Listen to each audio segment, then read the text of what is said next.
Mange af de ekstra jomfru olivenolie, du finder i supermarkedet, kan være falske. Hvad betyder det? Enten er det blandet med raffinerede olier, eller den er lavet af olien, der er harske eller mugne, men bliver behandlet og raffineret så meget, at du hverken kan lugte eller opdage det. Så hvad kan du gøre? Der er 2 ting, du skal kigge efter, for at undgå falsk olivenolie. Nummer 1. Sporbarhed. Gå efter en olie med en oprindelse, altså fra et land. For eksempel den her, den kommer kun fra Grækenland. Nummer 2. Enkelt ejendom eller estate grown. Det betyder, at alle oliven kommer fra et gård.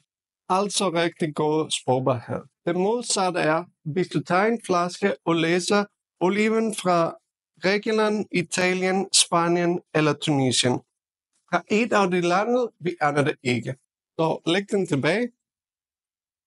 Vælg en enkelt ejendom eller enkelt oprindelse og stop at købe falske olivenolie.